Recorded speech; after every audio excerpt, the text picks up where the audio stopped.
Welcome to Life Today Live. I'm Randy Robinson. Good to have you here on this day. And it's going to be a good day for you because we have good news. And we always try to bring you good news. But today we've got someone who is very able to bring you the good news. And so I'm excited about today. My guest today is Lisa Harper. And if you haven't seen Lisa or heard Lisa speak or read one of her books, you are in for a treat. I have so many great guests on here, but I got to say, when I saw Lisa's name on the schedule, I was like, oh, yay, we got Lisa back. All right, because she's fun. She's fun to talk to, but yet she's bringing some serious weight, some truth that will just help you in a very practical way. So let's get right to it. I will show you her new book. It is called Life, and it looks like someone got a hold of it and said, I want to explain more. So it says, an obsessively grateful, undone by Jesus, genuinely happy, and not faking it through the hard stuff kind of devotional. Lisa, great to have you. It's great to have you. It's good to see you. I've missed seeing you and Sheila this year. Yeah, I know the whole COVID thing. It's all gone virtual, but Yeah. I've enjoyed getting to talk to people, and I'm glad to have you here today. Let's jump right to this latest devotional because I know. Talk about COVID. This was a little bit of a product of COVID for you, was it not? It was. It was. We were, I live out in the boonies about 30 minutes south of Nashville on this little 5-acre farmette. And I'm so used to traveling. I've been in vocational ministry for 30 years and I'm almost always on the road about 150 days a year, which I love. But all of a sudden COVID hit. And of course there was the side that was filled with grief, people losing their lives and livelihoods, and then there was the side that wasn't quite as serious, but was kind of that just the cabin fever. And so after I learned how to make sourdough and did every craft project in the house I could do, I thought, I have got to get outside. And again, fortunately, we don't live in an apartment complex, so I could go outside on our little property. And one day I was a little grumpy because of cabin fever, and I took a chainsaw.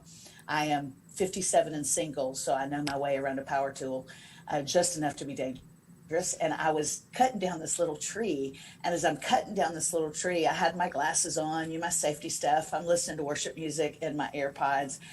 And I'm a little slow reactor. I saw a spark.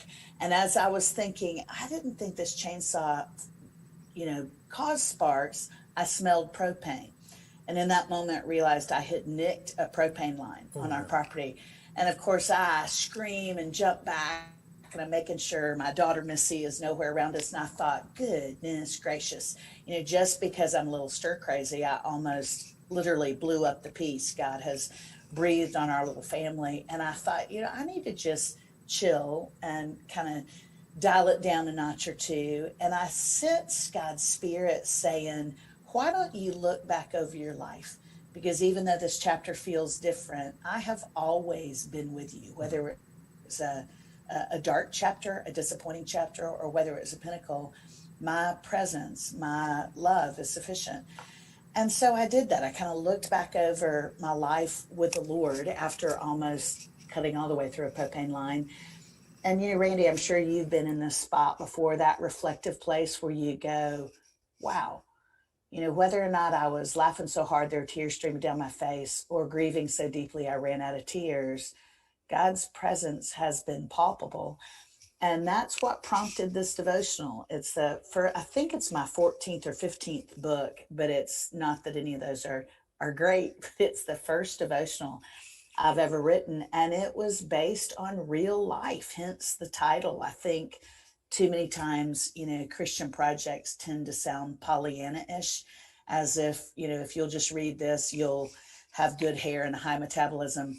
And I thought for those people who don't feel like they have it all together, or maybe have been a little discombobulated by this past season, or maybe even the last few years of their life, I wanted them to feel safe before they even crack the cover, to go, oh, this chick isn't just going to pretend like she has it all together. And so we dive pretty deep, but it's as authentic as I knew how to write it. So I am the type of personality that when I want to kind of recharge my batteries, I get away from people. Solitude is a friend of mine, but I know Yeah, that for someone like you, with your personality, you thrive on being with people, do you not? I do. I do. I like, I have to have my time away every now and then, but my preference is always community. And Missy's is too. I got to become Missy's mom through the miracle of adoption the year I turned 50. So I went through menopause and motherhood at the same time. She is an extraordinary gift in my life. But we do live out in the middle of nowhere and we are both extroverts. And so there were times that I thought, I'm just going to get in my car and go to the Chick-fil-A drive-through just to see another live person. So there were definitely moments that I miss community. There's a group of women here in Nashville that I've been in a Bible study with, just a neighborhood Bible study for 15 years. And we got to the point that we would meet in each other's, like stand in each other's front yard. So, the other one's on the other side of the glass. We were perfectly, following any of the distancing guidelines, but we just wanted to be able to see each other because, every now and then you get Zoom fatigue and you just want a real face instead of a digital face in front of you. So yeah, again, there were so many more significant things to grieve this past year with the division and the loss of so many things, but community was the loss that I think I felt the deepest. Yeah. How did the COVID year? Um, what did it do for you and your daughter? You got to see her more than ever. I did. um, there were some moments that were just, and still moments that were priceless to get to have some long interrupted time together. Although she's in a hybrid homeschool situation, so she actually travels with me. Missy loves road ministry. That may change as she gets older, but right now she's like, "Where are we going, Mama? What are we going to do?" And so she missed the travel as well. But we had some precious moments at home. And then Randy, about a month into COVID, someone I'm very, very close to in our family committed suicide. And so I don't know that I would have carved out the time to grieve that had I been really busy with my normal calendar. And so there's something about sitting in grief that I think it's almost like the veil gets a little bit thinner because you're so desperate for God to comfort you. And to be able to process that as a family and process that slowly, and being able to sit there for hours and hold my little girl while she cried, and then listen to her. She asked some really poignant questions about life and why somebody who loved God and loved us would choose that in their life. So that we had some very, very don't want to call it dark seasons because God's presence was so tangible, but we definitely had some hard days and weeks and months during 2020. But I wouldn't call it a bad year, because, again, I think just the fact that our calendar wasn't quite as crammed as normal gave us the time to be in God's presence. I found myself praying prayers that I don't think I've prayed since I was a kid because they seem simplistic. But now, in the context of being much older, to pray, "Hold me, Jesus," takes on a new meaning this season. So it's been a hard season, but there has been just great beauty. And I feel like God is, of course, his presence hasn't changed, but my awareness of his presence, I feel like it's more vibrant than it's been in a long time. Yeah, and I'm so sorry for your loss. So sorry to hear that. And that is I think possibly the toughest situation to be in. Yeah, When we walk through the valley of the shadow of death, there is a darkness yeah, there. I there understand that. is. I understand that. You uh, There is. you make it a point of saying not faking it through the hard Right, times. How? right. I mean, and you've walked through some hard times. Maybe you're still walking out of them. How does the openness and the even the brokenness, because I mean Hmm. there is some brokenness there, Absolutely. not being afraid to show that, how does that help give you hope in the end? There's so many personal dividends, and I think there's a lot of relational dividends. I spent decades. I came to know Jesus when I was a kid, when I was a little girl. My dad left our family, and soon after my dad left our family, I heard a pastor preaching about how God is a father who doesn't leave his children. And I can still remember, walking an aisle and telling this pastor that I wanted to put my hope in Jesus because I needed a dad who wouldn't walk away. But soon after my dad left our family, there was a lot of sexual abuse in my family of origin. Some men who came and went from our family posing as uncles or second daddies. And so from my earliest memory, I felt dirty and I felt damaged. And so I knew, at a very elementary level that I needed Jesus to deliver me from my sins. I just didn't think he liked me very much. I just couldn't conceive of a perfect God delighting in a broken, wounded girl like me. And so I spent decades faking it. I knew Jesus, but I just pretended to have it all together. I thought that was part and parcel of being a good Christian. Um, I didn't realize that I was lying when I said, "Oh no, I'm fine." Oh no, I talked about my depravity. I went to seminary my first go around. I'm in my second go around working on a doctorate right now, but I went to seminary in my 30s to be less of a heretic as a Bible teacher. And so I memorized, a lot of theology that made me sound holier, but I was still running scared. And it wasn't until I was in my late 30s that I just went through a great loss, two great losses at the same time, that knocked the legs out from under my proverbial stool. And I spent about 6 months, I mean, Randy, so stinking broken. But it was the greatest season of dependency in my life. It's as if God said, Lisa, I know you've been afraid of the dark. And so I'm going to take you to the basement of your life and I'm going to sit there with you until fear doesn't own you anymore.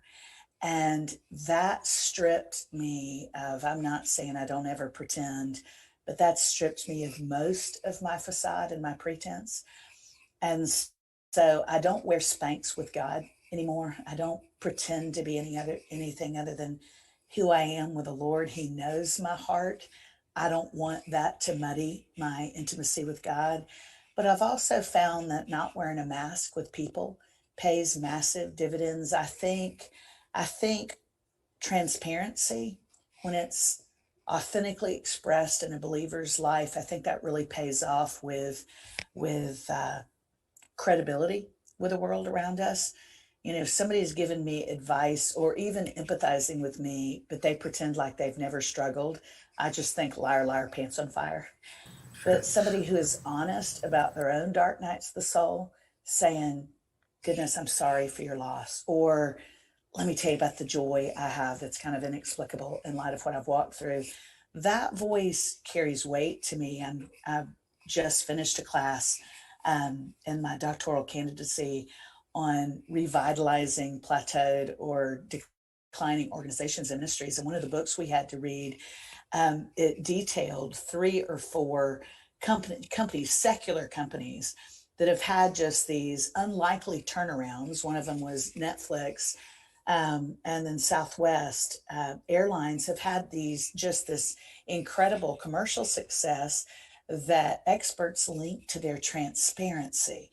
Netflix had this big bauble, and their president owned it, and very uncharacteristic of a large organization or corporation, explained to the people who were, and I'm not advocating for or against Netflix, I'm just talking about this example. But when he went on and admitted his mistake, their stock went up and it looked like the whole company was going down, because he said, "I'm sorry, we blew it. Give me a chance to make it right." And so I think pretty much in every sphere of life, the principles you see in scripture, honesty, integrity, humility, those bring great dividends. And so years ago, a mentor told me, and she said, "Lisa, people will be much more interested in where you got it wrong and God redeemed your story than they will be in where you got it right."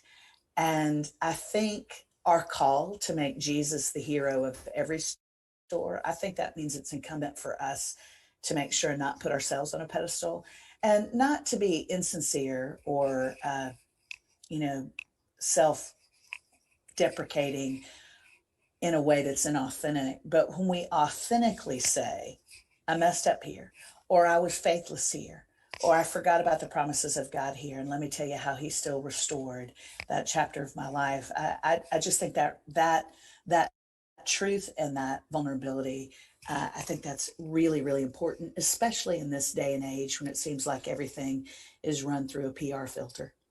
When, it's interesting that you talk about you contrast the difference between the transparency and the genuineness and being willing to talk about, your mistakes without sort of glorifying them.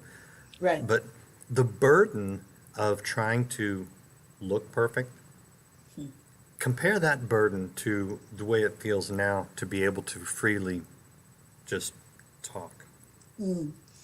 I'll tell you the biggest difference I can tell you is peace. I peace was transient for me in my 20s and 30s, even though that's God's promise to us. Peace was like wet soap for me. I just couldn't quite hang on to it because I was always pretending. And pretense and peace are incongruent. And so I love that you said not glorying in our failures or our sin. I don't want to glory when I mess up in that or act like it's no big deal. Sin is a huge deal. It separates us from God. If sin wasn't a big deal, Jesus could have just done detention. He wouldn't have had to go to the cross. So I don't mean to in any way minimize or mitigate the gravitas of sin, but God's grace is greater still. And I think, in my opinion, my exegesis of Peter's life is that his failure was really what built his success as a leader. Same with David. I don't know if you've read Gene Edwards. I think one of the greatest books on leadership is Gene Edwards' A Tale of Three Kings. And he talks about those 30 years that David spent running from Saul, in caves. He didn't have the throne. He didn't have the kind of platform that you would think a leader would have. He had basically defeat.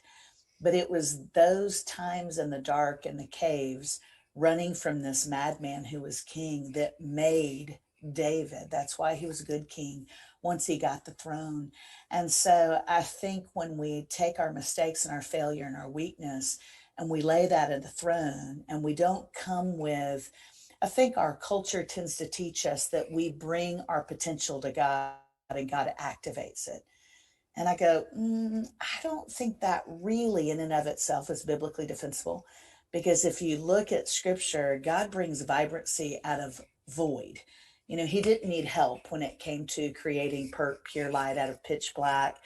So my life is very much an Ezekiel 37 life.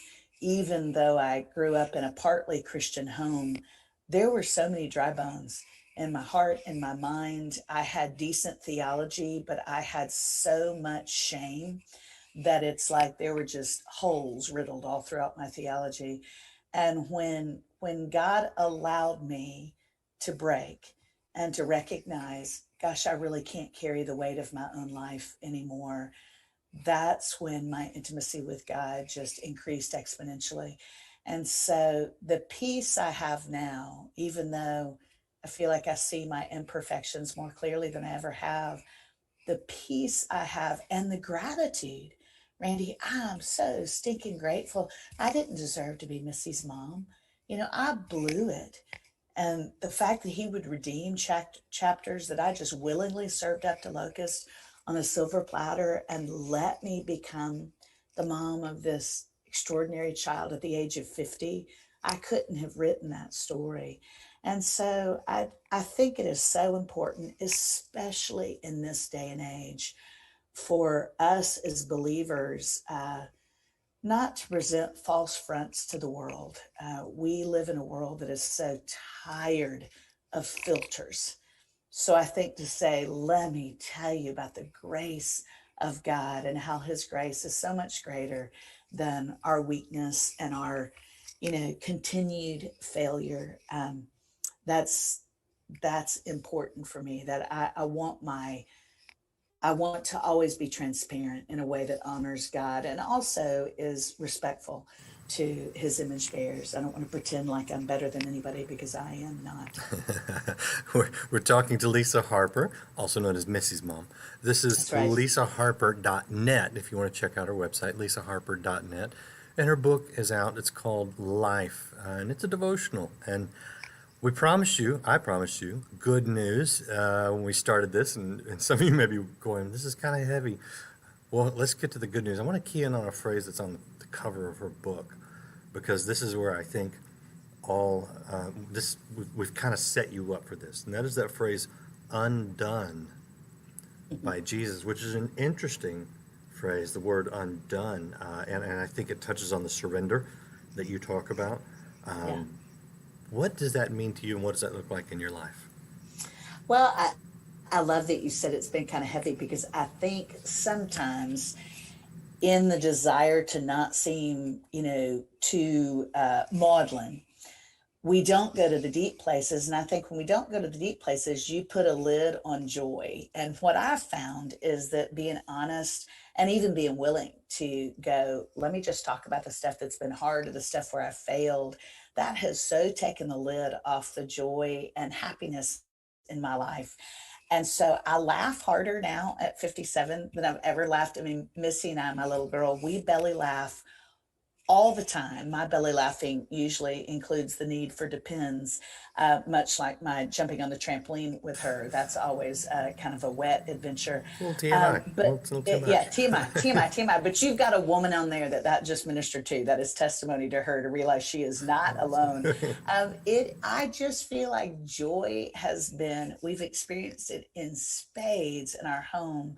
My nephew is living with us this season, and there's some addiction in our family. And my nephew was kind of right at the edge of some trouble. His name is John Michael. He's an amazing young man.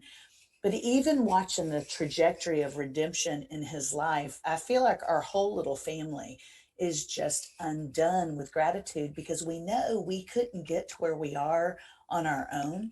And a friend was talking to me recently, and she knows my life real well. And she was very graciously telling me that what I'm walking in right now is the fruit of obedience. And I said, well, Paige, if you're defining obedience as God picking me up out of a pit I had dug myself, slinging me over his shoulder, carrying me to a brand new place, and I just didn't kick as he carried me, then I guess you can call that obedience. And, I do want to live an obedient, holy life. I want to live a Jesus-shaped life. But my joy is linked to his character, not my performance. And I think that gives us room to run harder toward him. I feel like even when I have a good day where I haven't stepped too far out of the pleasant boundaries that he's defined for me, even on those good days, my faithfulness is because of God's kindness. My faithfulness is because his Holy Spirit poked me in the heart and said, walk this way, Lisa. Remember this, Lisa. And so I am more dependent on Jesus now as a 57-year-old than I've ever been in my life. And I'm very much enjoying this dependency. I think you're right in the sense of obedience. I do think a lot of it's just not resisting. Yeah. We read, be holy as I am holy. And if we're honest, we can never do that. I can't do that. I can't be holy on my own, much less holy like God. But if you look at that word, and one of the nuances of that word is perfect. Be perfect as I am perfect. And I really think that it's not a call to a legalistic sort of trying all the time. It's a call to surrender and let him perfect us. So Absolutely. I think you're right. A lot of obedience is just not kicking and screaming and running the other way, but just saying, okay, your will, not mine. Right. Tim Keller is one of my favorite living theologians. I've got platonic crushes on all the dead guys, but Tim Keller wrote, I was studying one of his commentaries on Mark, and he said, remember the guy with the sick son who said, he said, I believe, but help me in my unbelief to Jesus when he was in the process of thinking he was going to lose his son My favorite. before Jesus healed him. Yeah, I love that encounter. I love the fact that the disciples got it wrong, and this daddy who was afraid got it right.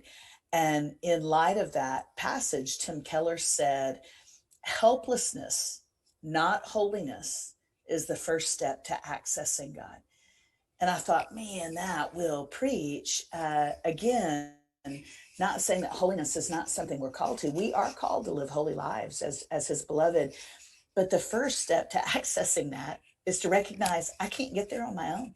Yeah. The only way I can be perfect is if God chooses to look at me through the righteousness of Jesus Christ.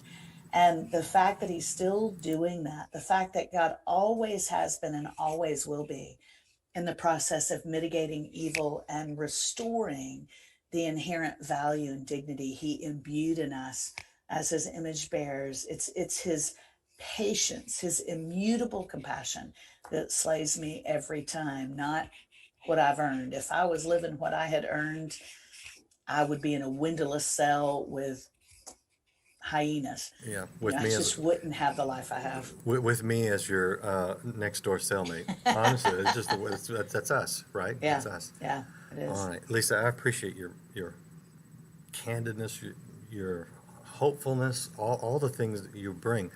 When people hear you or pick up the new devotional, what do you really want them to take away? What's sort of the bottom line takeaway from your message? I have two goals.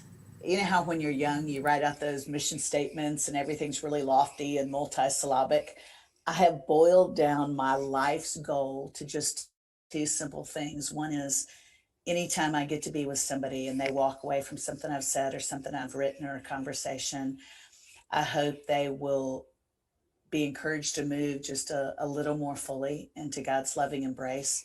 And I hope they'll be just a little more intrigued by the word of God, because at its core, it's a love story. It's not a rule book. And so those would be my hopes with this book. There's a couple of places where we go, I'm at my heart a Bible teacher, so it's a devotional, but we definitely go into scripture in this book. I hope people would recognize, he loves me. I can lean in to the affection of God. He's for me. And this book called the Bible is redemptive. At its core, it's a love story about us and God. So that would be my hope. That's good. I am totally stealing that line. It's a love story, not a rule book, because that is so spot on.